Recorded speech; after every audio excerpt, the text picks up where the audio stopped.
My dear students, Bihar paramedical और paramedical matric की विशेष तैयारी के लिए अभी सब्सक्राइब कर लीजिए पीपीआई ट्यूटोरियल के यूट्यूब चैनल को। और डेली लाइव क्लासेस के पीडीएफ नोट्स और टाइम शेड्यूल जानने के लिए टेलीग्राम चैनल ज्वाइन कर लीजिए जिसका नाम है पीपीआई ट्यूटोरियल। सर्च करके भी या डिस्क्रिप्शन बॉक्स में लिंक है, उससे भी ज्वाइन कर सकते हैं। और अगर आपको और विशेष तैयारी करनी है, बेसिक से हार्ड सारे सब्जेक्ट्स को पढ़ना है, सो आप हमारे पेड कोर्स का सब्सक्रिप्शन भी ले सकते हैं। उसके लिए आपको कॉन्टैक्ट नंबर वीडियो में दे दी जाएगी, हमें व्हाट्सएप कीजिए, आपको फिर सब्सक्रिप्शन के सारा डिटेल्स मिल जाएगा। सो आपका वेलकम है। चलिए अब इस क्लास को शुरू करते हैं। सो आइए आज का कुछ इंपॉर्टेंट प्रश्न कर लेते हैं। सो पहला प्रश्न आपका है, जल्दी से आप लोग आंसर कमेंट बॉक्स में डालिए।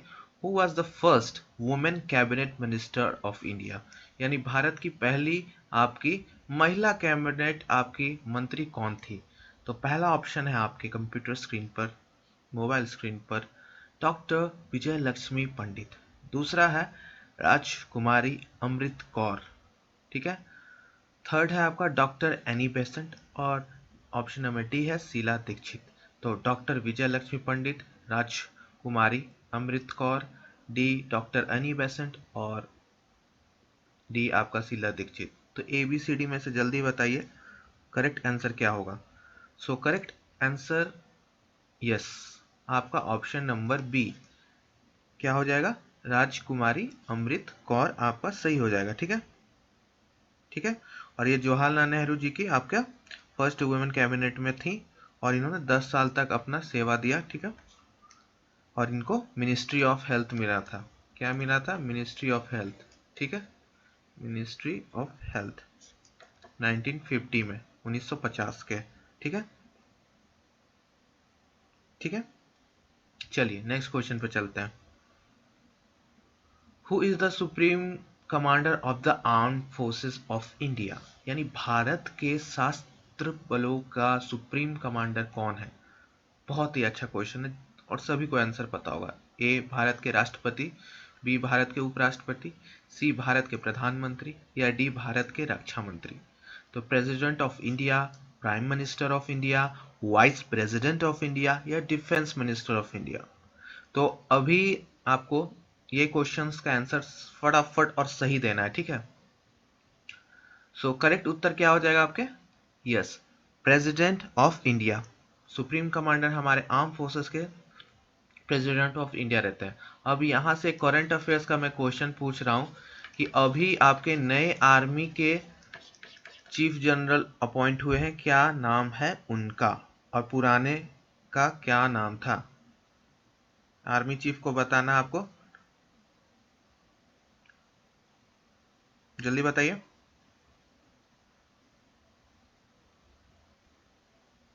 जल्दी जल्दी।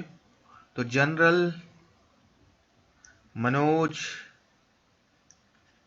पांडे, ठीक है, ये आपके आर्मी चीफ हैं। ठीक है, इनसे पहले कौन थे? जल्दी बताइए। बहुत ही फेमस नाम था, जल्दी बताइए, जल्दी जल्दी कमेंट्स कीजिए।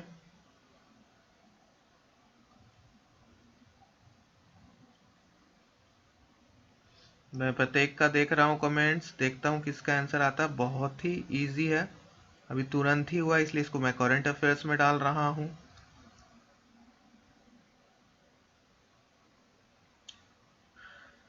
जनरल मनोज मुकुंद नरवने, ठीक है, जनरल मनोज मुकुंद नरवने आपके इससे पहले थे। अब आपको नेवी, एयरफोर्स, उनके चीफ का नाम होमवर्क में दे रहा हूँ, आपको करना है। ठीक है, इन करंट अफेयर में मनोज पांडे, इनका आपको याद रखना है। ठीक है, नेक्स्ट क्वेश्चन पे चलते हैं।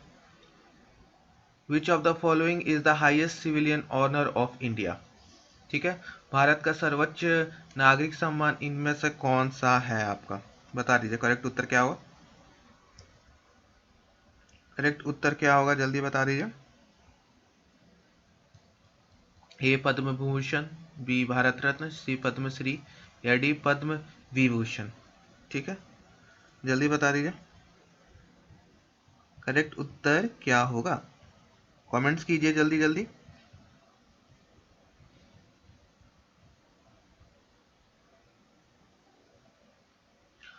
सो करेक्ट उत्तर आपका क्या हो जाएगा? पद्म विभूषण, भारत रत्न, पद्मश्री या पद्म विभूषण, क्या हो जाएगा करेक्ट उत्तर बताइए। हाँ, भारत रत्न, ठीक है।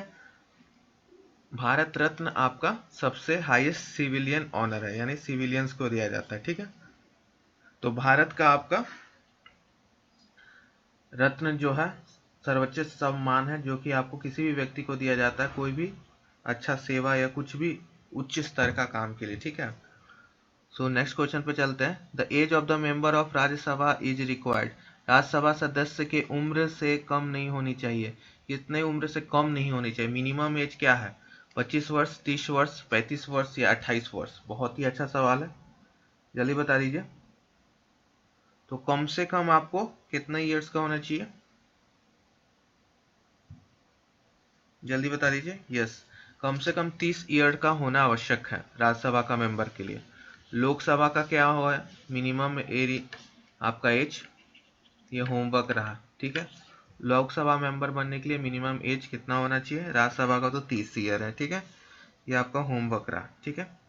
प्राइम मिनिस्टर बनने के लिए मिनिमम एज कितना होना चाहिए?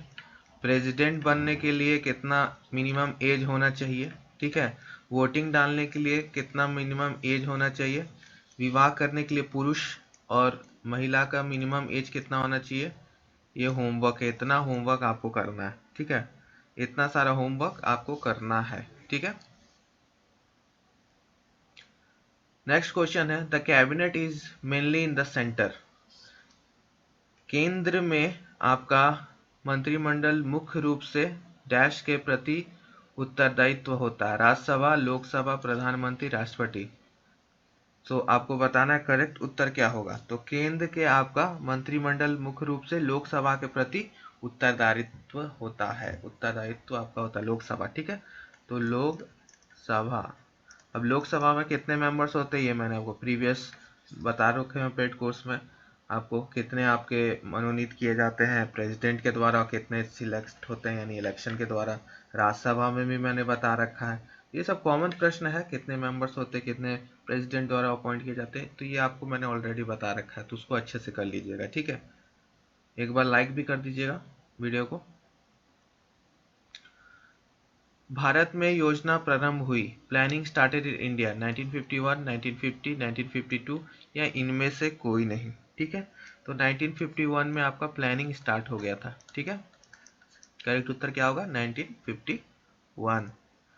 नेक्स्ट, सो क्वेश्चन नंबर 87 है कि विच of the following central bank of India, निम्नलिखित में से कौन सा आपका भारत का केंद्रीय बैंक है? तो central bank of India, reserve Bank of India, state bank of India या पंजाब नेशनल बैंक। तो करेक्ट उत्तर क्या हो जाएगा? Reserve Bank of India, RBI, ठीक है। हेडक्वार्टर कहाँ है इसका? मुंबई में, ठीक है। इसको आप लोग अच्छे से याद कर लीजिएगा, क्वेश्चंस बहुत ही अच्छा है, ठीक है। 88 question, where is the headquarter of Reserve Bank of India? अब मैंने कहा ना हेडक्वार्टर्स के ऊपर आपका आता रहता है। भारत का रिजर्व बैंक का मुख्यालय कहाँ है? मुंबई, दिल्ली, कोलकाता, चेन्नई? जल्दी बताइए, आरबीआई का हेडक्वार्टर कहाँ है? जल्दी बता दीजिए। मुंबई, कोलकाता या आपका चेन्नई? कमेंट्स कीजिए जल्दी जल्दी।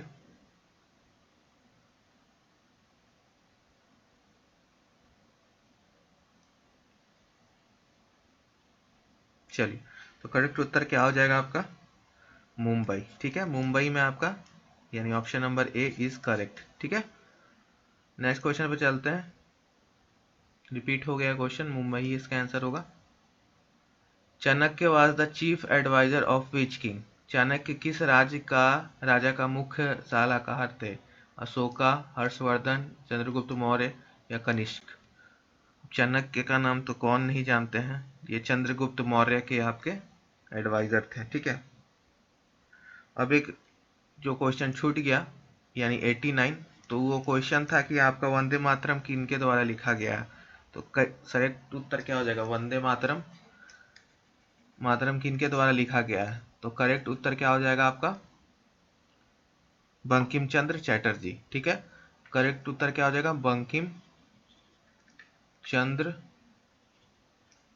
चैटर्जी। ठीक है, तो वंदे मातरम किनके द्वारा लिखा गया? बंकिम चंद्र चैटर्जी। ठीक है, तो ये सब पता होना चाहिए। ठीक है, और नेशनल एंथम किनके द्वारा लिखा गया है? ये भी चलिए कमेंट में बताइए, नेशनल एंथम किनके द्वारा लिखा गया है?